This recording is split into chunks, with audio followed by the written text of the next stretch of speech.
Rusia entró a Ucrania en 2022 con una de las flotas de tanques más grandes y fuertes jamás reunidas. Se esperaba que esa flota, compuesta por una mezcla de maravillas modernas como el T-90M y fieles caballos de batalla de la era soviética como el T-70I-2, jugara un papel crucial para asegurar una victoria aplastante y total para las fuerzas de Vladimir Putin. Pero eso no ha pasado. Por una mezcla de tácticas incompetentes de Rusia y vergonzosos fallos de inteligencia, combinados con los valientes esfuerzos defensivos de Ucrania, el ejército ruso ha sufrido pérdidas de tanques verdaderamente históricas y sin precedentes, y sigue sin poder aprovechar al máximo su ventaja blindada. No se suponía que saliera así. Rusia desde hace mucho es famosa por sus tanques, desde los tiempos de la Unión Soviética. En la Segunda Guerra Mundial, las fuerzas soviéticas produjeron y usaron algunas de las máquinas militares más poderosas de esa época, como el icónico T-34, famoso por su capacidad de adaptarse con facilidad a condiciones difíciles, pero afectado por sus propias fallas, o el destructivo Su-152 con suficiente potencia de fuego para destruir casi cualquier tanque enemigo o vehículo blindado que se le pusiera enfrente, con un solo disparo bien colocado. Ya en la era de la Guerra Fría, la Unión Soviética siguió demostrando una capacidad casi inquietante para diseñar y desarrollar tanques de clase mundial, presentando modelos como el T-55, que llegó a ser uno de los tanques más producidos de la historia, el T-62, que incorporó el primer cañón de tanque de ánima lisa del mundo, y el T-72, que se convirtió en la columna vertebral de las fuerzas soviéticas hasta que la Unión finalmente se disolvió, y que, hasta el día de hoy, ha seguido desempeñando un papel importante en las operaciones militares rusas. Aunque los tanques más recientes de Rusia todavía no han sido realmente puestos a prueba, no hay duda de que el país tiene una sólida reputación por producir tanques increíblemente resistentes, versátiles y difíciles de derrotar. Y cuando la invasión a gran escala de Ucrania comenzó a inicios de 2022, muchos analistas militares señalaron los enormes arsenales de Rusia, tanto de tanques modernos como de la era soviética, como una de las mayores ventajas del Kremlin. Ucrania también tenía algunos tanques soviéticos antiguos guardados para un día lluvioso, pero no podía competir con la enorme cantidad de tanques a disposición de sus oponentes. Aunque es difícil precisar las cifras exactas, numerosas organizaciones reportaron eso. Rusia tenía cerca de 3.000 tanques de batalla principales operativos MBT al inicio de la guerra, con miles más almacenados en depósitos militares y otras instalaciones por todo el país, listos para salir al campo de batalla si se necesitaban. Los casi 3.000 MBT activos incluían algunas variantes muy fuertes, como el ya mencionado T-70I-2 y los modelos más modernos T-80 y T-90, que todos eran considerados máquinas de guerra muy capaces y efectivas, con suficiente blindaje para resistir ataques enemigos y suficiente potencia de fuego para aniquilar a cualquier fuerza que se interpusiera en su camino. Los analistas esperaban que estos tanques aplastaran cualquier defensa que Ucrania pudiera reunir, encabezando la carga rusa hacia la victoria y liderando los asaltos del país no solo sobre los territorios en disputa de la región del Donbass, sino avanzando hacia las principales ciudades de Ucrania, como Kharkiv y Kiev. De hecho, el enorme peso de la fuerza de tanques de Rusia es, sin duda, una de las razones por las que Putin y sus comandantes estaban tan confiados en una victoria rápida. Cuando la guerra apenas comenzó, no veían ninguna forma posible en que Ucrania pudiera detener a estas poderosas máquinas de avanzar por sus carreteras, volar sus edificios y arrasar sus fortificaciones. Y por un breve tiempo, parecía que eso era exactamente lo que iba a pasar. Los primeros días de la guerra vieron a las fuerzas rusas atacar Ucrania en 5 ejes principales. Atacando algunos de los centros urbanos más grandes, incluida Kiev, capturaron grandes extensiones de territorio con rapidez y eficiencia. Mientras Ucrania batallaba para responder, tuvo que dividir su atención entre evacuar a la mayor cantidad posible de su gente a lugares más seguros, montar defensas en los pueblos y ciudades con mayor valor estratégico, y asignar sus recursos limitados según y donde se necesitaran. Parecía que Rusia iba en camino de lograr exactamente lo que se propuso, con su enorme flota de tanques demostrando su valor, mientras las fuerzas del país capturaban una milla cuadrada de territorio tras otra.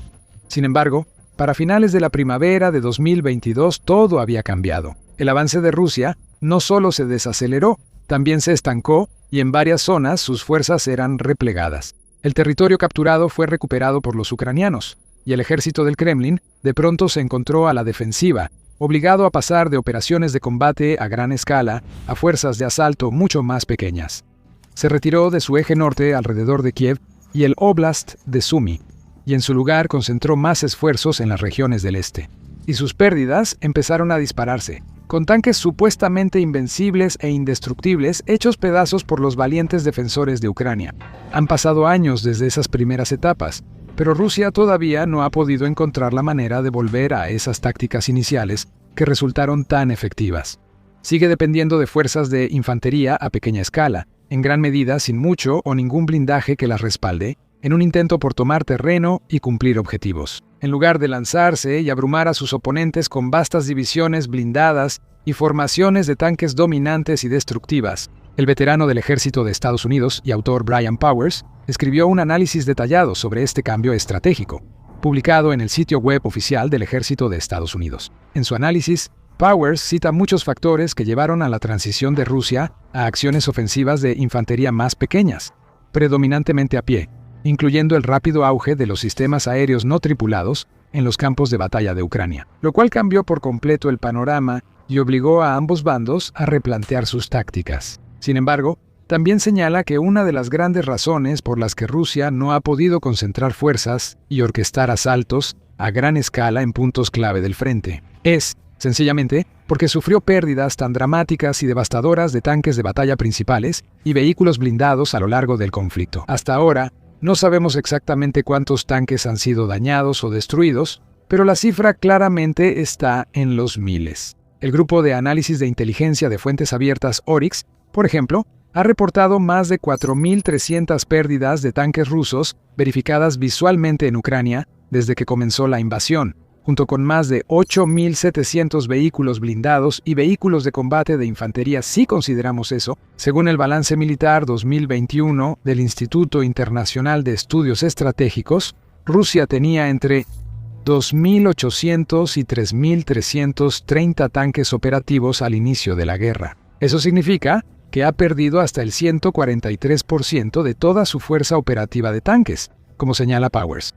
Estas son las mayores pérdidas de vehículos blindados de Rusia desde la Segunda Guerra Mundial, y un número total de pérdidas más alto que el de todas las pérdidas de vehículos blindados sufridas en conflictos de 1946 a 2022, en los que Rusia o su predecesora, la Unión Soviética, participó. Esa es una estadística notablemente contundente y está respaldada por datos duros. En la guerra soviético-afgana, por ejemplo, que comenzó en 1979 y se extendió durante toda la década de 1980, la Unión Soviética perdió un estimado de 147 tanques de batalla principales, perdió apenas 6 en la guerra. Rusia-Moldavia, de 1992, 192 más en la Primera Guerra Chechena, 23 en la Segunda Guerra Chechena, 4 en la guerra ruso-georgiana y un estimado de 100 más en la guerra del Donbass, dando un 665 total de tanques perdidos entre el fin de la Segunda Guerra Mundial y el inicio de la invasión a Ucrania.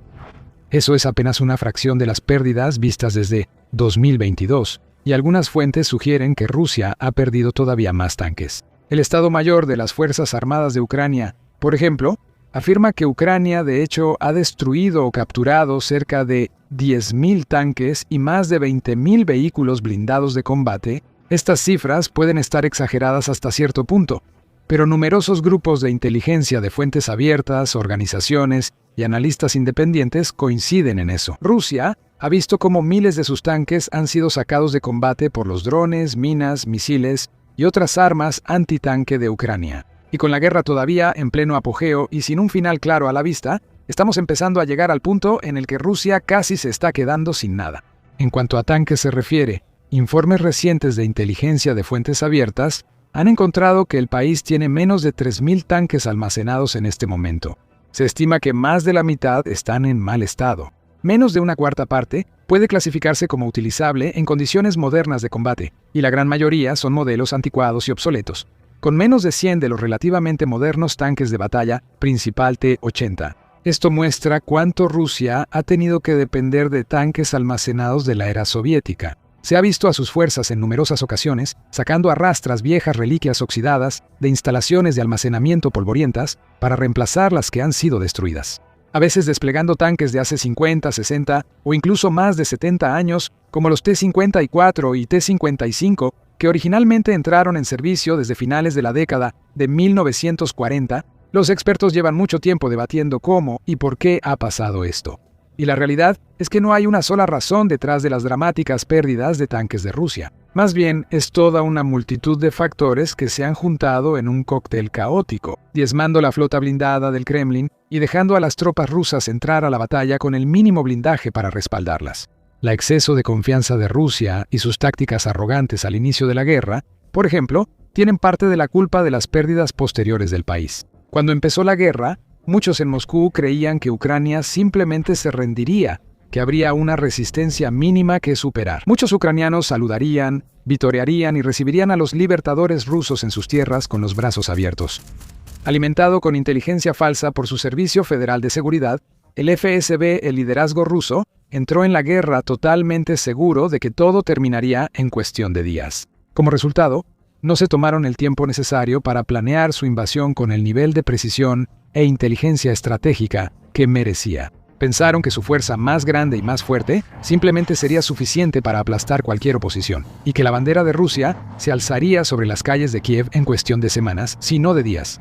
Esto, en parte, llevó a que muchos tanques fueran destruidos en las primeras etapas, porque en lugar de entrar a zonas peligrosas en formaciones estrictas y estructuradas, con suficientes tropas de infantería para escoltarlos y repeler posibles intentos de flanqueo o ataques sorpresa, los tanques rusos a menudo eran enviados de manera aleatoria e ilógica, con una supervisión táctica mínima. Esto provocó que muchos fueran acorralados y eliminados por soldados ucranianos. Incluso hubo reportes en las primeras semanas de civiles que lograron capturar tanques rusos o atacarlos con cócteles Molotov y otras armas improvisadas.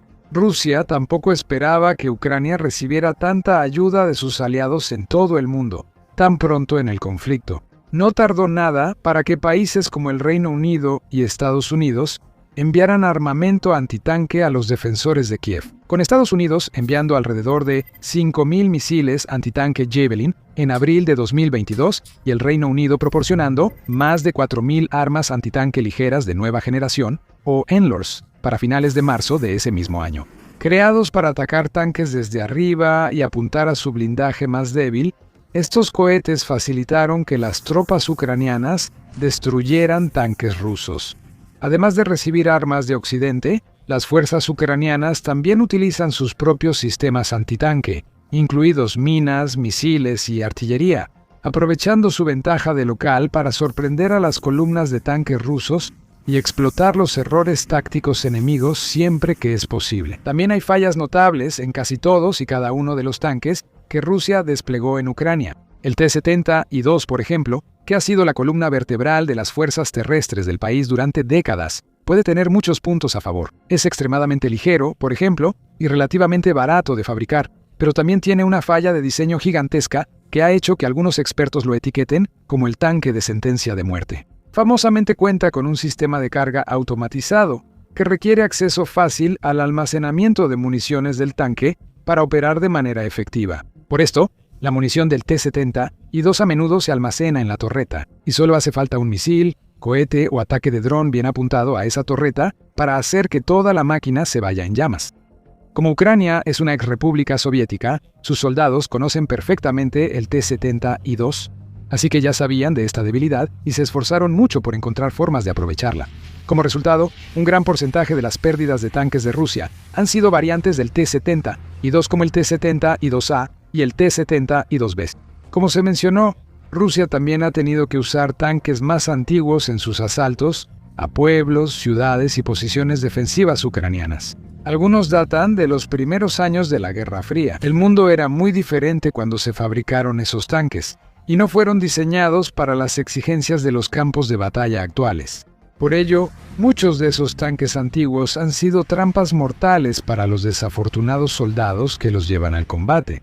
El T-62, por ejemplo, que fue un buen tanque en su época cuando entró en servicio en los años 60, simplemente no está hecho para el combate en la década de 2020. Las fuerzas de Ucrania han compartido en línea videos e imágenes de sus brigadas destruyendo estos tanques con minas, drones, artillería y misiles. Pero con tantos de sus tanques más modernos ya fuera de combate, Rusia tiene pocas opciones más que seguir usando estas reliquias casi inútiles de una época pasada.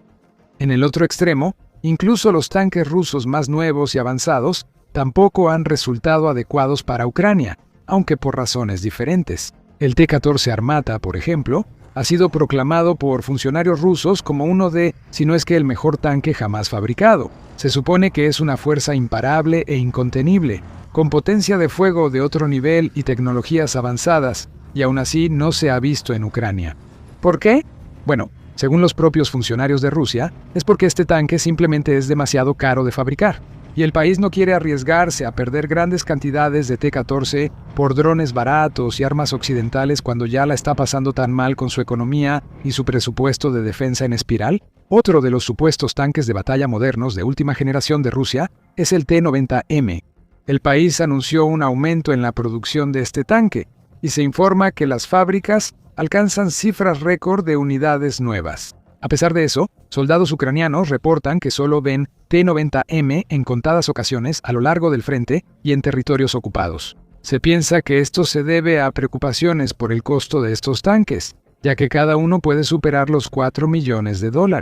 Además del hecho de que a Rusia le preocupa que su reputación militar reciba un golpe serio si empieza a desplegar estos tanques avanzados solo para que Ucrania los vaya destruyendo uno tras otro.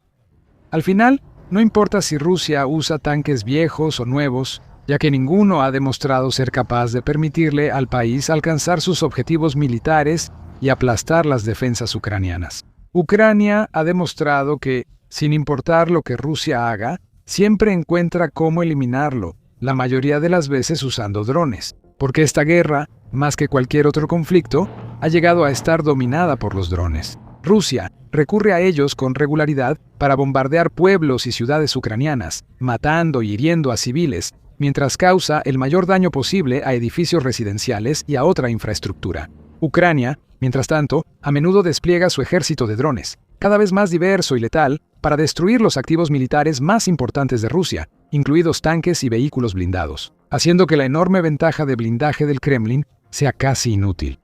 Ahora, la guerra ha llegado a una etapa en la que Rusia no solo tiene cada vez menos tanques a los que recurrir, sino que está más asustada que nunca de usarlos realmente, porque se enfrenta a un enemigo que ha dominado el arte de hacer pedazos incluso los tanques más grandes y resistentes, y los comandantes del Kremlin no tienen idea de cómo lidiar con eso.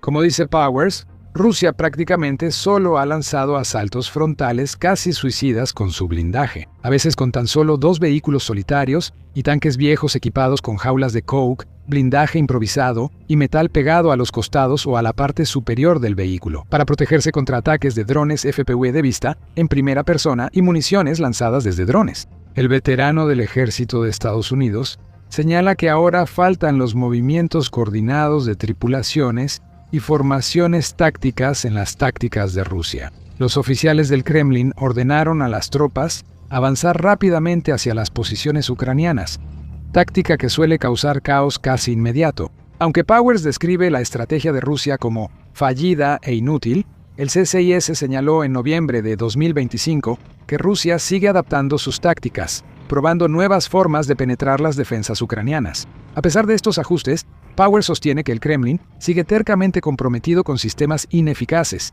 insistiendo en enfoques que han fracasado una y otra vez. El ejército ruso está siendo literalmente diezmado porque simplemente no es posible ganar, o siquiera pelear de manera eficiente, una guerra como esta sin suficiente blindaje.